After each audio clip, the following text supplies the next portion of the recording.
My boyfriend, with whom I was discussing marriage, won a lottery prize of 10 million USD and immediately proposed to his dream girl. He gazed at her with deep affection, saying, "I couldn't provide you with a good life before and didn't want you to suffer with me. But now that I have money, will you be with me?" His mother, with an air of arrogance, told me, "Now that my son is successful, if you know what's best for you, you'll get rid of the baby and leave. Our family is not open to just anyone." I touched my flat stomach and smiled softly. Is 10 million really that much? Chapter 1. Lately, I've noticed something strange about my boyfriend of 3 years, James. He works at an interior design firm and overtime is common during busy periods. But recently, during the off-season, he's started leaving early and coming home late, working more overtime than even during peak times.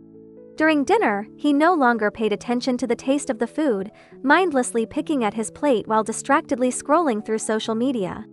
I tried to have a heart-to-heart. "James, is something bothering you lately?" He quickly set down his phone and gave me a reassuring smile. "It's just that work has been stressful. We're at the stage of discussing marriage, but I feel I can't provide you with the life you deserve." My heart warmed a little. My family doesn't care much about that. We'll work hard together, and things will get better. He nodded, hesitating for a moment. "Lily, can we postpone meeting the parents? The company took on several big projects this month, and I'm swamped." I got up to clear the dishes. "Sure. My family is busy too, so let's wait a bit." He kissed my forehead and took the plates to the sink. "Let me do it. You've worked so hard preparing all this food every day." Watching him roll up his sleeves and busy himself in the kitchen, I felt slightly reassured. A week later was our 3-year anniversary.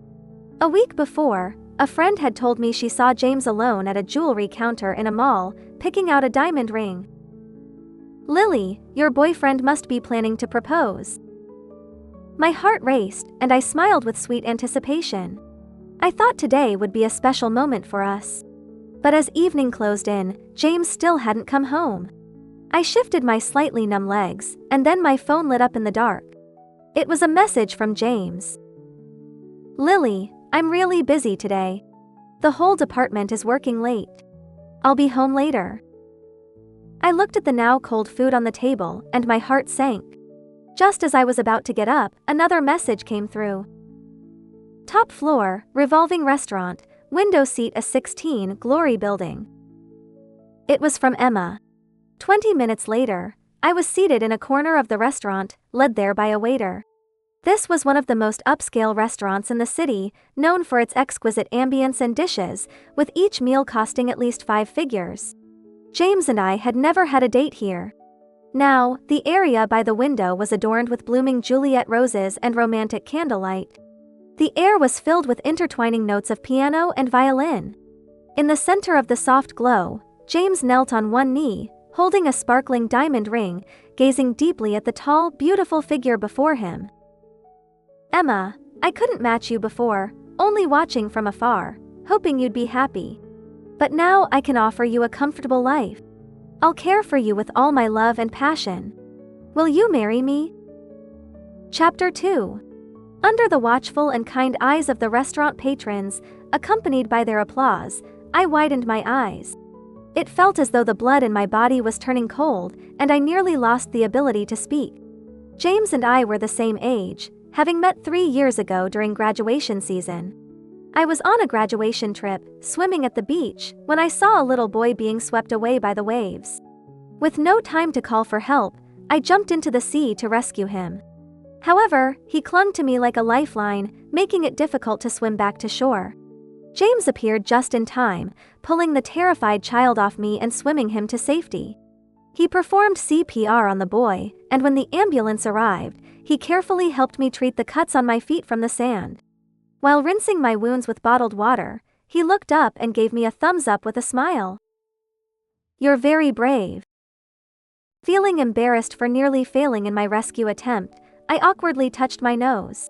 That incident led us to exchange contact information, and we discovered we were classmates graduating the same year, though from different majors. 3 months later, we started dating. James even gave up a job offer to move to my city and find a new job. I used to joke that 4 years of university didn't bring us together, but fate did in another city. He was nearly a perfect boyfriend, emotionally stable, gentle, and meticulous in his care for me. We shared the same interests, explored mountains and grasslands, visited scenic spots across the country, and filled our home with memories. Until now. I watched him, like a love-struck teenager, trembling on one knee, offering his love and a diamond ring to another woman. Ha! I picked up the lemon water on the table with trembling hands. The cold liquid sliding down my throat shocked me into a bit of calm. It's quite laughable. I was the one who introduced him to Emma. She was preparing for a solo art exhibition at the time and had given me a few tickets. I brought James to the exhibition, and we happened to see Emma being interviewed in front of one of her paintings. She wore a perfectly tailored red dress, her long hair cascading over her shoulders, and she had a bold, striking look. James seemed stunned. He tightened his grip on my hand, his fingers gently rubbing my palm. Feeling a bit shy, I looked up and noticed his gaze fixed on Emma, his eyes filled with undisguised admiration and infatuation. Chapter 3. My heart sank, but he quickly regained his composure and smiled apologetically at me. Did I hurt you? This painting is just so breathtaking. After a moment, he casually asked, "Is the artist someone you know? Should we go say hello?" Just then, Emma texted, saying the magazine wanted more shots in her studio, so she might not have time to meet us. I subconsciously let out a sigh of relief, paused briefly, and replied, "No, a colleague gave me the tickets." "Really?" James's gaze lingered on Emma's photo, and he absent-mindedly rubbed his fingers together. I secretly deleted the chat history with Emma, feeling an inexplicable sense of shame and sadness. But afterward, James still managed to get Emma's contact information. He approached her as an art enthusiast, openly expressing his admiration and inviting her to meet privately to discuss her work. Emma rarely responded, but it didn't dampen his enthusiasm. He explained to me that he was just a big fan of her artistic style, nothing more. Looking at Emma's messages and his calm demeanor, I chose to believe him. I told myself those messages hadn't crossed the line. Even though he suddenly started paying attention to his hairstyle and clothing, and his closet now held an expensive suit and a pair of handcrafted shoes with the tags still on. Even though he had shown little interest in art before meeting Emma. But James had saved me. With his encouragement, I followed my heart and became an illustrator, earning an unstable income, yet he never pressured me. I should trust him and give him a chance. Until now. I realized I had no more reason to ignore the truth. On the other side, the grand proposal continued. Emma didn't accept the ring, instead, she crossed her arms and looked down at him. "As far as I know, you have a girlfriend you've been with for several years, right?" James hesitated, then smiled sadly. "I did have a girlfriend, but we broke up a while ago. Her family looked down on me because I was poor, couldn't buy a house, or afford an 180,000 yuan's dowry, and forced her to break up with me." I closed my eyes. In 3 years of knowing him, I never realized he was such a skilled liar, weaving half-truths effortlessly. Emma raised an eyebrow. "But from what you're saying now, you should be able to afford a dowry and a house." James looked passionately at Emma. "Emma, my past girlfriend is history. They were too materialistic, always dividing people by wealth. I won't give them another chance. At your art show 4 months ago, I fell in love at first sight.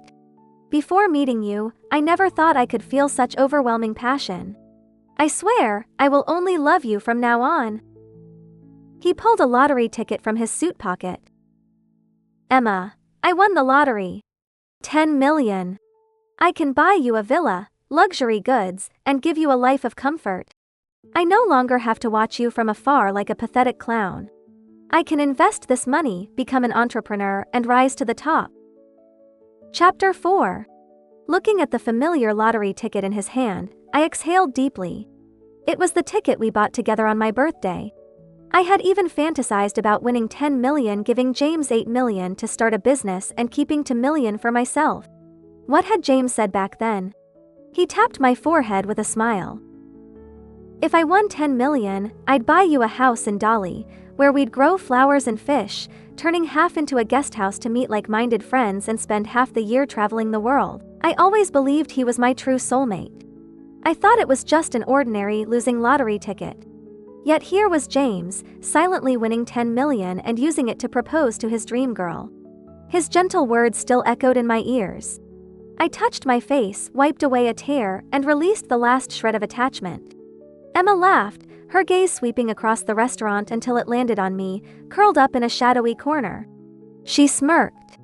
Taking the ring from James, she casually inspected it under the candlelight. In his hopeful gaze, she flicked her finger, sending the ring into a champagne glass. Mr. James, we're not that close, and certainly not at the proposal stage. Your one-sided fantasy is quite troubling. Now, if you'll excuse me, I'm going home.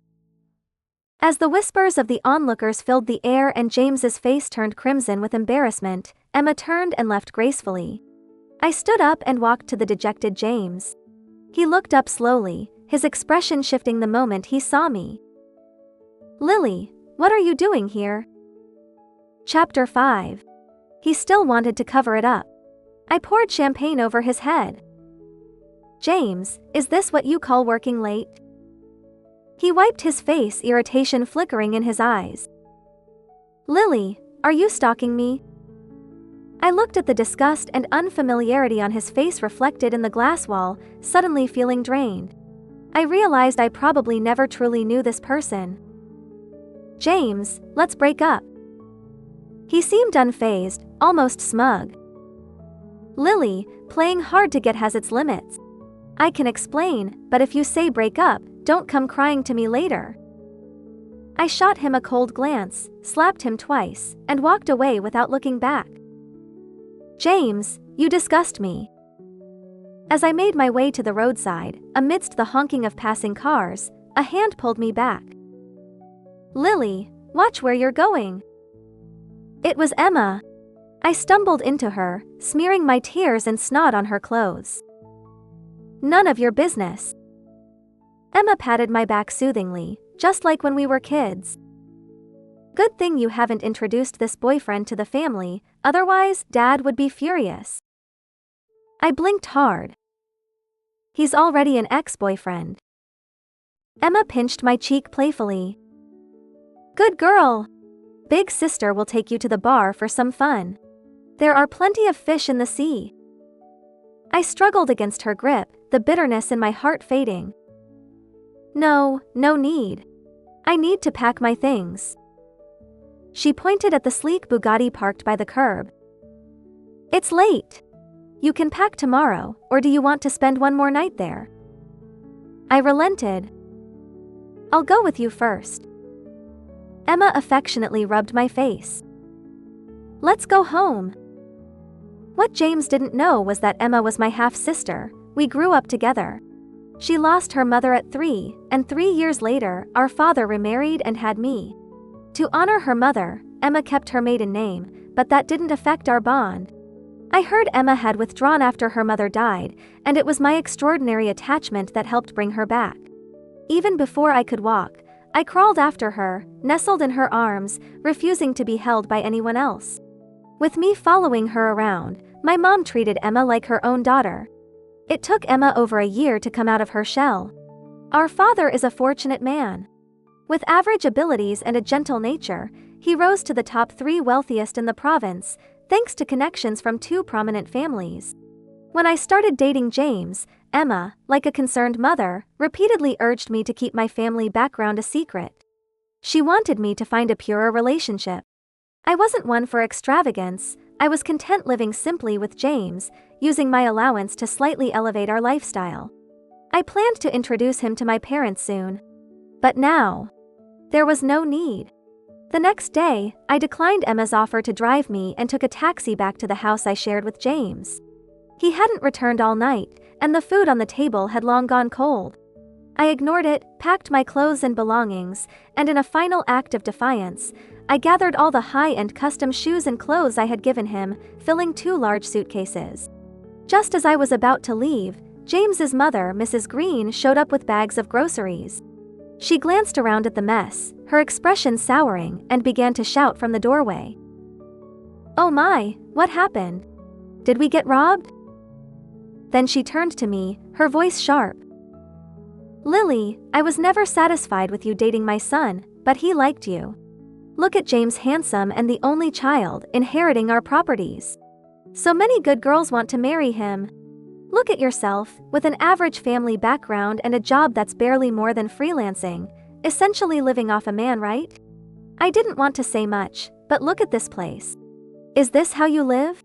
Is this how my son lives with you?" Chapter 6. I glanced at the hen and the big bag of eggs in her red plastic bag, lowered my eyes. "Mrs. Green, excuse me, I need to leave." She got even more riled up, shouting, "Oh my, giving me attitude even before you're part of the family?" I closed my eyes, suppressing my irritation. "Cynthia, your precious son is cheating on me. I'm leaving this mess behind." Her eyes darted and she lunged at my suitcase. "What nonsense! Can't keep a man, so you're leaving with his stuff? This was all bought with James's money, leave it. I heard from James you're pregnant with our family's child. You want to leave, go ahead, but who's going to want you? You're practically useless without a man." My eyes widened. James's calm demeanor from last night flashed before me, and realization dawned. A month ago, I had casually mentioned to James that my period was 10 days late. Coincidentally, a friend had just announced her pregnancy, and I had been browsing baby products online and ordered a baby outfit as a gift. So, James thought I was pregnant and took me for granted? I almost laughed out loud. In the past, with James mediating, I tolerated Cynthia's constant criticism. But now, why should I? Cynthia reached for my suitcase, and I threw the hen into the room and hurled the bag of eggs at her. She stood stunned at the door, egg yolk and white dripping down her clothes, both ridiculous and embarrassing. The hen flapped around the living room, finally perching on the leather sofa and leaving a mess. Fueled by rage, I grabbed a broom and smashed everything I had bought but couldn't take with me. The coffee table, paintings, projector, tea set, and last night's dinner. A whole pot of greasy chicken soup splashed at Cynthia's feet. She screamed and jumped, getting splashed with the greasy liquid. I smiled at her and then grabbed a photo frame, smashing it against the table. To hell with James. To hell with his 10 million. A lottery ticket showed me someone's true colors, but why should I care? Why should he get to choose without hesitation, and I have to grovel to this nasty old woman? Amid the wreckage and debris, I smiled at the dumbfounded Cynthia. "Can you move now?" She instinctively stepped back. I exhaled, threw 300 yuan compensation for the eggs at her, and walked out of the house I had lived in for 3 years, now unrecognizable. Chapter 7. I returned to my family's mansion. My room was always kept clean by the maids, and Emma regularly replaced the paintings on my walls. All of them were her own works. It felt like she was playing a game of dressing up a doll and decorating a room with me. Just like now.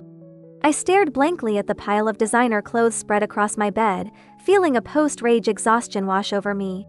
Emma, dressed in a sharp suit, was holding up a doll-collared dress, her face flushed with excitement. "Try this on. I knew it would be perfect for you the moment I saw it. It's been too long since you've dressed up." That's when James called. "Lily, you've gone too far. My mother is furious because of you. Come back and apologize. Do you still want to be with me or not? If you come back, clean up the house, and make my mom happy, I can forgive you and take responsibility for you and the baby. Otherwise, you can cry all you want." Emma's fists clenched, crackling with anger. But I was calm. Maybe it was the cathartic release from earlier, or Emma's usual affection grounding me, or perhaps his arrogance shattered my last illusion of him. I realized this person was never who I thought he was. I patted Emma's shoulder reassuringly and replied coldly, "James, What baby? What apology? What delusion have you concocted? We've broken up. Your mother tried to steal my belongings, and I let it slide out of old time's sake.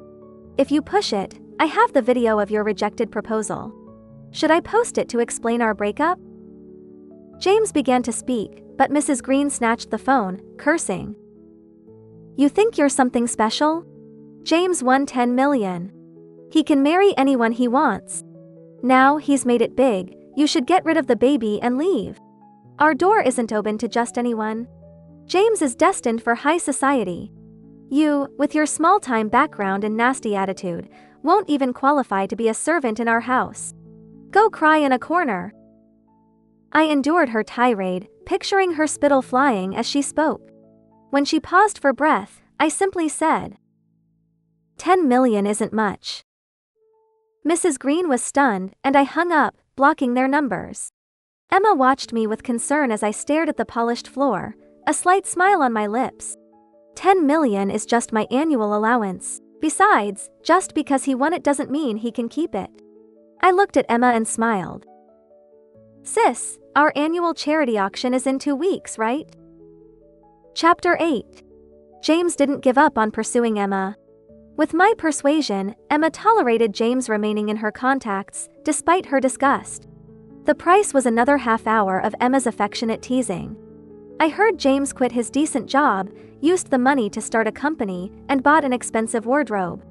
Mrs. Green flaunted her newfound wealth on social media, boasting about her son's success and new status. James even tried to contact me with different numbers, implying I should stop playing hard to get and hinting at his superiority. But it didn't matter. To bring someone down, let them first climb high. I blocked all his numbers and sent him an invitation to the charity auction as the host. Attending such an event meant mingling with the elite.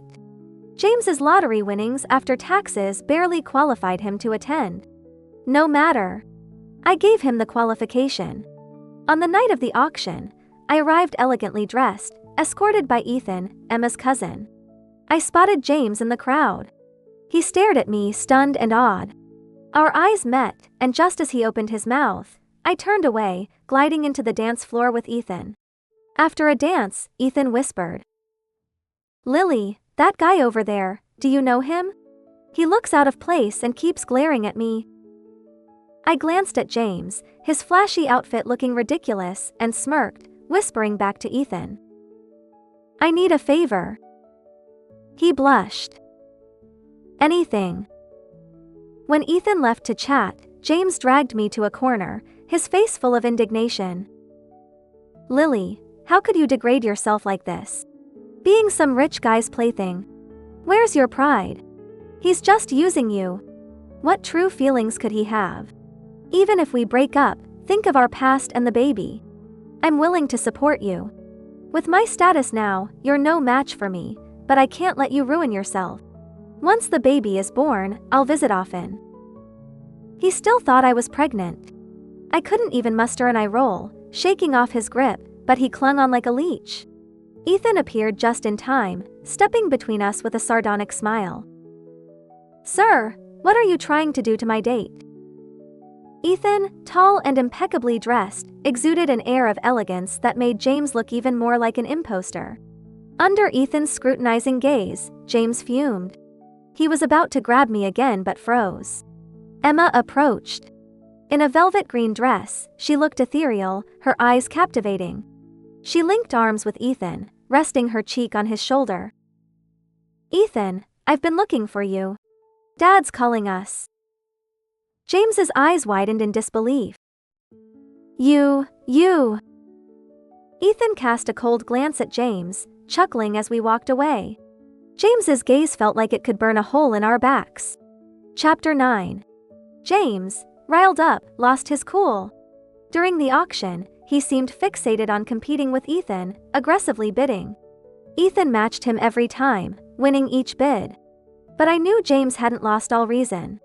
His winnings, after taxes and recent spending, left him with just enough for the auction's $300,000 deposit. He aimed to make Ethan pay more. But his obsession with Emma and my supposed betrayal blinded him. The next item was a painting by Emma, titled, Childhood. It depicted two little girls running through an autumn forest, hand in hand. It was of our childhood. My heart warmed as Emma's hand gently hooked my finger under the table, her voice soft and firm. Lily, no matter what, we'll support you. I smiled. Ethan's hand ruffled our hair, and he declared to the room that this painting was by someone dear to him, and he was determined to get it. I glanced at James. His eyes were bloodshot, filled with rage. The bidding began, and James went wild.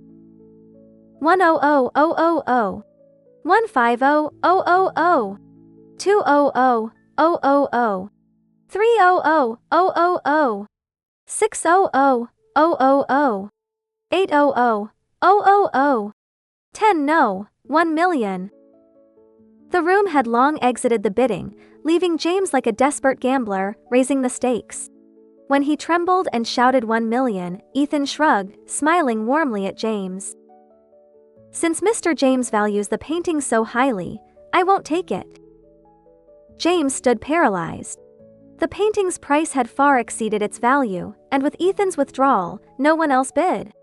The auctioneer's final call echoed, and as the gavel fell, applause erupted, freezing James's contorted face in a grotesque expression. Peeking from behind Ethan, I gave James a sweet smile. 1 million a lot? James finally understood he had been set up. He lunged at me, only to be restrained by security, screaming curses. You did this on purpose. Lily, you whore! How many times did you spread your legs for him to help you trap me? You'll all die, ah. And the murmurs around him pierced his ears. This guy is nuts. He dared to insult the daughter of the Han family and her cousin. Serves him right. He's not even worth mentioning. James froze. He turned robotically, staring at the two men. What did you say? Who is the Han family's daughter? They recoiled. Lily Han, the youngest daughter of Han Enterprises. Emma is the eldest. Ethan is their cousin from the Wen family. How did you get into this auction? James's face drained of color. In the eyes of pity and scorn, he looked like a strangled goose, gasping before collapsing. Chapter 10. Passing out didn't solve his problems. When James woke, he had to pay $800,000 on top of the $300,000 deposit. Ethan said he begged everyone to annul the bid, but it was futile. He called me, crying. Lily! Save me! I was blind to leave you. Emma seduced me. You're the only one I love. For the sake of our baby, help me. Don't you want our child to have a father? Yes, I was wrong. But you lied too. We're even. We can start over. Introduce me to your parents. I can be the Han family's son-in-law. $1 million is nothing. I coldly told him. James, I gave you a chance. The ring you bought, the bids you made, the pregnancy you imagined, none of it was forced upon you. It was all your choice. Sorry, I owe you nothing, and I won't help you. In the end, James was fined $300,000 for malicious bidding by the Market Regulation Department, in addition to losing his $300,000 deposit. He closed his fledgling company, paid hefty severance fees, and sold his new car and luxury items to pay up. I imagined Mrs. Green watching her son sell off the gold jewelry she had barely worn. Her expression must have been priceless. But all this did was make James return the $1 million he had won. It didn't ruin him. I didn't want to destroy him completely. But Mrs. Green, learning of my true identity, shamelessly tried to reconcile. Security blocked her at the gate of our mansion. She even tried to intercept my car, holding an hen. Lily, there was a misunderstanding. You and James were such a good match, don't let a little fight ruin it. James misses you so much he's fallen ill. Visit him at the hospital. My eyes fell on the familiar hen, and I momentarily spaced out. The hen, as if in agreement, flapped its wings and pecked at the car's paint, leaving small dents. The driver's face darkened. Mrs. Green froze. I laughed. Mrs. Green, this is a limited edition Porsche. The repair will cost tens of thousands. Cash or card? She turned red, glaring at me, the driver, and the hen, before running off. Chapter 11. I let Mrs. Green off the hook. But she bragged everywhere, claiming her son had impregnated the heiress of Han Enterprises and would soon inherit billions. I hadn't realized the whole family had delusions. Or maybe they needed to believe it to cope with losing such wealth and to cling to hope with me. But it no longer mattered to me. Our lawyers sent a cease and desist letter, warning them of legal action for spreading false information. Mrs. Green tried to play the victim, but I sent her a $300,000 bill for the Porsche's paint job, and she shut up. James had to publicly apologize and retract the rumors. Their story became a laughingstock. Everyone mocked James for betraying a billionaire's daughter over a lottery win, quitting his job, and nearly losing everything out of spite. He couldn't stay in the city. It was said that James, driven mad, often muttered, "I have $1 million, I have $1 million." Doctors diagnosed him with a mental breakdown, suggesting he leave the stressful environment to recover. Mrs. Green had to take him back to their hometown. I laughed it off and moved on. Months passed and the fuss over the Green family faded. I continued to grow my career as an illustrator, gaining some fame. Emma, having achieved her artistic dreams, took over the family business as the new CEO of Han Enterprises. Some old-timers grumbled about an outsider leading, trying to stir trouble between Emma and me. I scoffed. Who'd want the CEO's stress when I could live a carefree life with a powerful sister? But Emma couldn't stand my leisure. She often feigned illness to make me handle her workload. Imagine a fierce CEO pouting like a child, it's surreal. I laughed it off, planning a world tour with Ethan, only to be stopped at the airport. Emma, in a sharp red suit, gave me a pitiful look. "Lily, abandoning your sister, doesn't your conscience hurt?" I thought of our pet ragdoll cat. Before I could respond, Emma kicked Ethan out of the helicopter and pulled me in. "I told the board you'd handle things for 3 months." Ethan stared, speechless, as we flew away. Emma pinched my cheeks. "Silly girl, your taste in men is still terrible." I smiled sheepishly. "But I picked you as my sister." Emma's eyes softened, gazing at the bright sun and white clouds. She sighed. But I heard her words clearly. She said, "We will have a better future."